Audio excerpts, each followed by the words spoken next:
요셉, 하나님께서 요셉의 인생을 주관하시고 또 섭리하고 계시지요.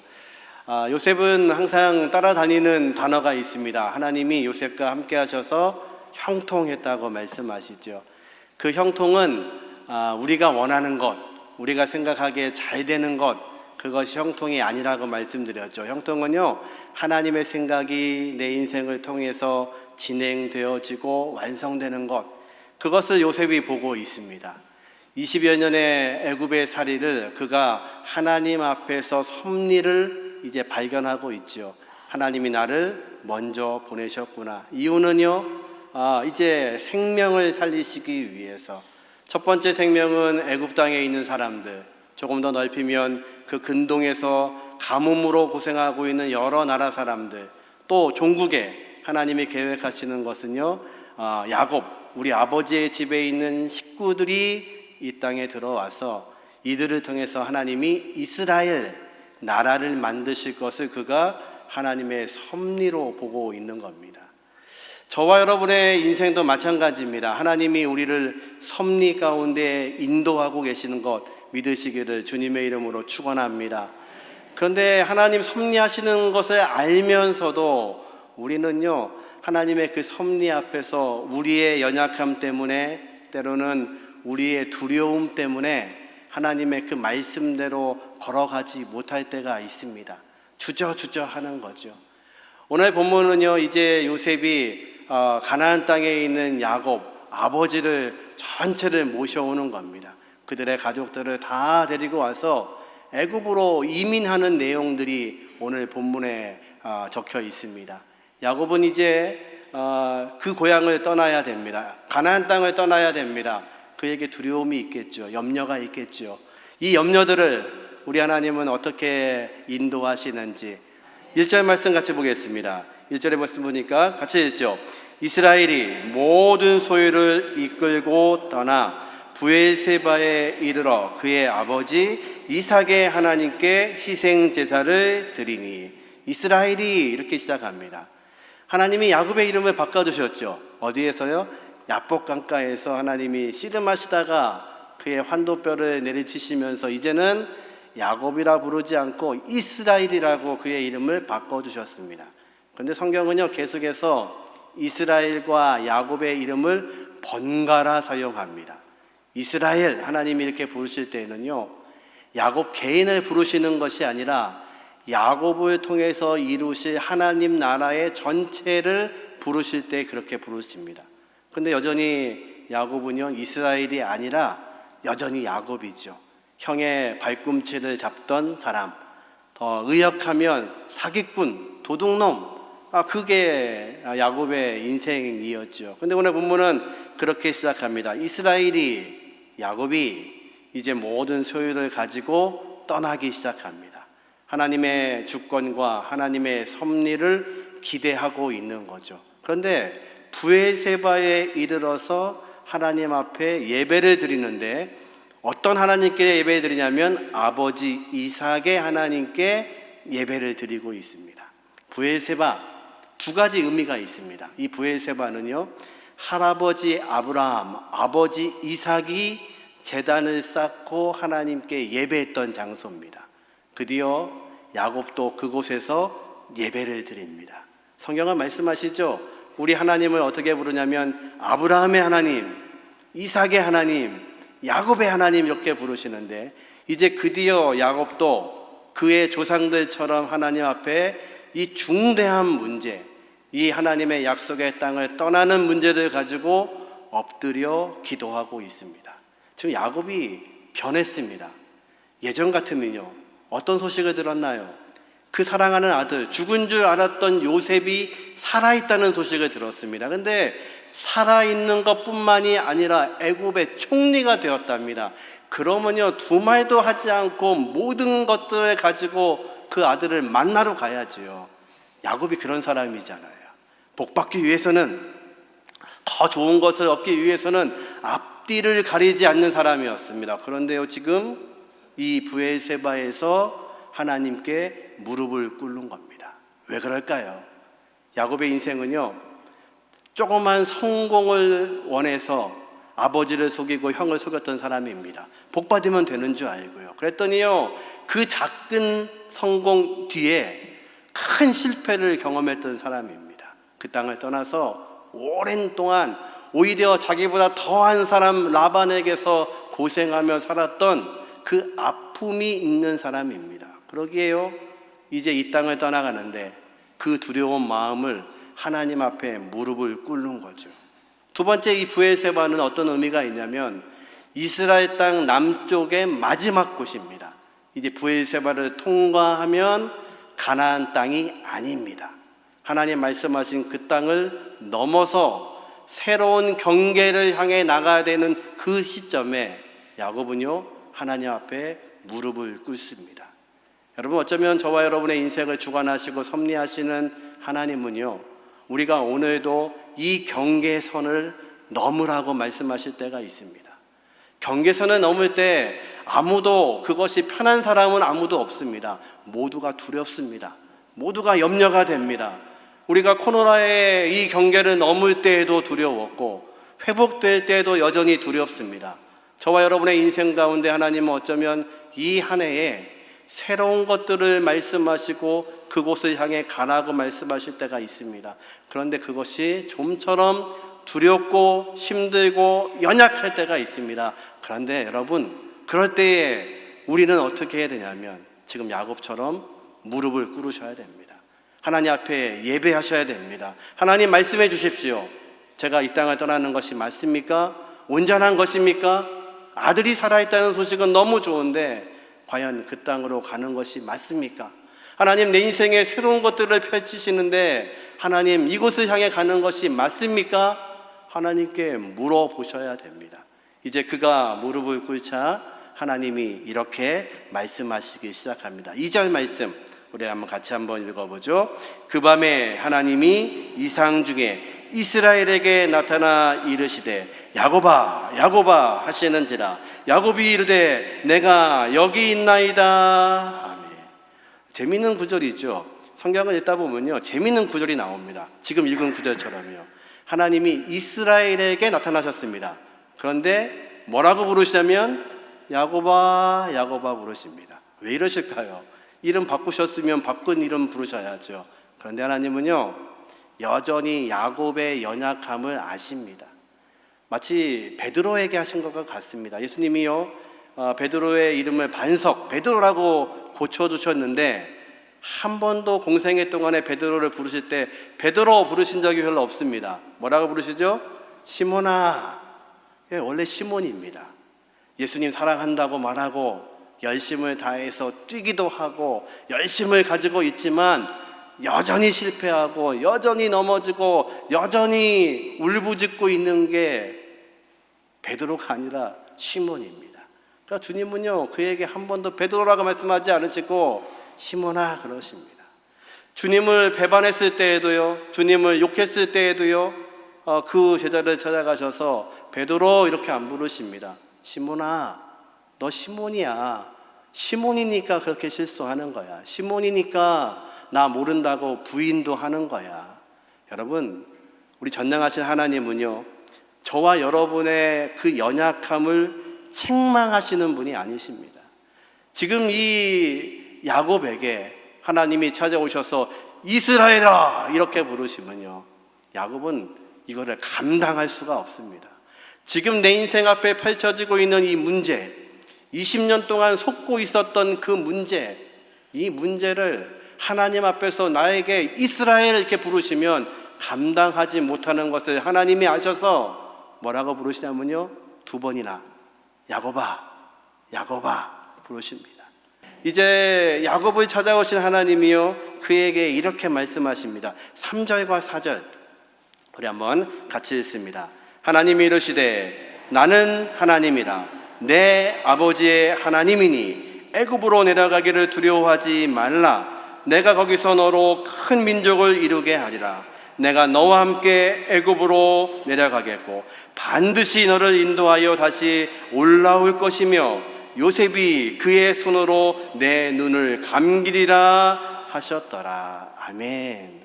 하나님은요, 지금 이 야곱이 뭘 두려워하고 계신지를 알고 계시는 겁니다. 지금 뭐가 두려워서 브엘세바에서 하나님을 찾고 있는지를 아시는 겁니다. 애굽으로 가는 것이 두려운 겁니다. 왜요? 할아버지 아브라함도 아버지 이삭도 애굽에 갔을 때 문제가 생겼습니다. 하나님이 그들을 향해서 애굽으로 내려가지 말라고 하시죠. 그들은 문제가 생기면 애굽으로 갔습니다. 그런데 그 애굽 땅은요, 그들의 문제를 해결할 수 없는 땅이었습니다. 그것을 야곱이 너무나 잘 알고 있습니다. 그런데요, 지금 아들을 보려고 아들의 이야기를 듣고 온 가족이 다 지금 애굽으로 내려가고 있는 중입니다. 그러니까 두려울 수밖에 없지요. 여러분, 저와 여러분의 인생 가운데 이 두려움이 찾아오면 확신을 하지 못합니다. 이게 맞나? 이 길이 정말 맞는 길인가? 하나님 보여주신 이 길이 정말 옳은 것인가? 기도하고 아무리 애를 써도 그것이 확신이 되지 않죠.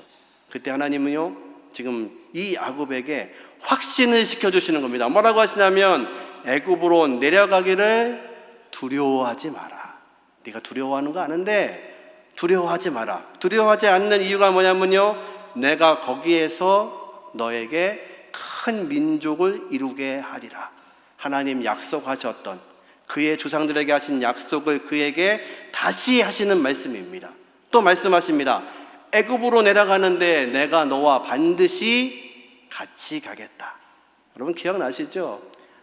야곱이 도망가다가 베델에서 하나님을 만났습니다. 하나님 뭐라고 하시나요? 내가 너와 함께 하겠다. 반드시 다시 돌아오게 하겠다. 그 말씀을 다시 주시는 겁니다. 여러분, 하나님의 말씀이 있는 곳이 온전한 곳입니다. 지금 이 말씀은요, 여러분 기억하시겠죠? 이 창세기의 말씀은 모세가 기록하고 있습니다. 누구에게 쓰고 있는 거냐면, 이제 민족이 되어서 이게 70명이 이주해서 민족이 되었죠. 400년 종살이 동안에 민족이 되었는데 그들을 이끌어서 광야로 끌고 나왔습니다. 그리고 가나안을 향해서 가고 있는 모세가 태초에 하나님이 이 백성에게 무엇을 말씀하셨는지를 가르치기 위해서 창세기를 기록하고 있는 겁니다. 그러면 모세는 이 구절을 가지고 무슨 설교를 하고 싶었던 걸까요? 하나님이 계신 곳, 그곳이 가나안이라 할지라도 거기에 하나님이 계시지 않으면 아무 소용이 없다는 겁니다. 광야에 살고 있어도 하나님이 우리와 지금 함께 하신다면 우리가 바로 능력 있는 당신의 백성이라는 것을 가르치고 있는 겁니다. 여러분, 두려우신가요? 이 자리가 맞는지 저 자리가 맞는지, 이 일을 하는 것이 맞는지 저 일을 하는 게 맞는지 두렵고 염려가 되시나요? 아니요, 잘못 선택하신 겁니다. 이 일과 저 일이 아니라 하나님이 계신 곳이 온전한 곳입니다. 그래서 그곳이 애굽이라 할지라도 하나님이 함께 하시면 그곳이 형통한 곳입니다. 가나안 땅이라 할지라도 하나님의 능력을 경험하지 못하면 그곳은 형통한 곳이 아닙니다. 그래서 형통의 자리는요, 정해져 있는 게 아닙니다. 가나안 땅은요, 어느 곳에 정해져 있는 땅이 아닙니다. 하나님이 역사하시는지, 하나님이 계신지, 하나님의 말씀을 들을 수 있는지, 그곳이 어느 곳이든지 그곳이 바로 하나님을 경험하는 그 장소, 거기가 바로 하나님의 나라인 것을 믿으시기를 주님의 이름으로 축원합니다. 그 찬양 저는 좋아합니다. 주님 모신 곳이 초막이나 궁궐이나, 주님 내 주 예수 모신 곳이 그 어디나 하늘나라. 궁궐에 살아도 하나님이 계시지 않으면 아무 소용없고, 초막에 살아도 하나님이 역사하신다면 그곳이 하늘나라인 것을 믿는 것이 하나님의 백성이죠. 지금 하나님은요, 이 야곱에게 확신을 주시는 겁니다. 두려워하고 있는 그들에게 확신을 주시는 거죠. 여러분, 전능하신 하나님은요, 우리가 두려워하는 것을 압니다. 그리고 우리가 염려하는 것도 알고 계십니다. 우리의 눈물도 아십니다. 그런데 그분이 우리에게 주시는 것은 확신을 주시는 겁니다. 그분과 함께하면 그것이 이루실 것을 말씀하시는 분이 전능하신 하나님이십니다. 그 하나님의 귀하신 통치 앞에 저와 여러분이 온전히 설 수 있는 은혜가 있기를 주님의 이름으로 축원합니다. 그리고 이 야곱에게요, 이렇게 마지막 말씀하세요. 요셉이 그의 손으로 내 눈을 감기리라. 아마 이 말씀이 야곱에게는요 가장 큰 위로였을 겁니다. 20년 전에 죽었다고 생각하는 그 요셉을 찾아가는 길입니다. 총리가 되어 있답니다. 내 눈으로 안 봐서 믿을 수는 없지만 이 꿈만 같은 사실 앞에서 하나님은 뭐라고 약속하시냐면 네가 임종할 때 그 요셉이 너를 보고 있을 거다. 하나님의 그 놀라운 약속을 받고 있는 거죠. 야곱은요 다시 살아서 가나안 땅에 오지 못했습니다. 우리가 알고 있는 것처럼 그는 애굽에서 죽었습니다. 그런데 마지막 유언이 뭐였냐면 내 유고를 그냥 내버려 두지 말고 언젠가 하나님 약속하신 대로 그 땅에 들어갈 때에 반드시 내 유고를 가지고 가서 내 선조가 묻힌 그곳에 나를 장사 지내라고 유언을 하죠. 인류에서 가장 긴 장례를 치렀던 사람입니다. 그래서 이스라엘 백성이 400년 종살이를 하고 모세와 함께 애굽을 탈출할 때에 그 유언대로 야곱의 유고를 가지고 가나안 땅을 향하여 걸어갑니다. 하나님은요 이 두려워하고 있는 야곱을 통해서 확신을 주신 하나님이십니다. 그 하나님이 이 아침에 두려움 가운데 있는 우리에게 확신을 주시는 은혜가 있기를 주님의 이름으로 축원합니다. 이제 야곱과 그의 모든 가족들이요 애굽으로 갈 준비를 합니다. 5절 말씀 같이 한번 읽어보죠. 야곱이 브엘세바에서 떠날새 이스라엘 아들들이 바로가 그를 태우려고 보낸 수레에 자기들의 아버지 야곱과 자기들의 처자들을 태우고, 지금 야곱이 브엘세바를 떠났는데요, 그러면 그 자녀들의 이름을 뭐라고 부르시냐면 야곱의 아들들 이래셔야 되는데 성경은 뭐라고 되어 있냐면 이스라엘의 아들들이. 왜 그러시는 걸까요? 이 지금 형편없는 이 야곱의 형제들, 동생을 팔아먹던 그 형들, 그리고 며느리와 관계 속에서 자녀를 생산하는 이들, 여동생 디나 때문에 온 마을을 쑥밭으로 만드는 그런 형편없는 자녀들을 뭐라고 성경은 기록하시냐면 이스라엘의 아들들이. 왜요? 이들은요 이스라엘을 만들어야 될 책임이 있는 사람들입니다.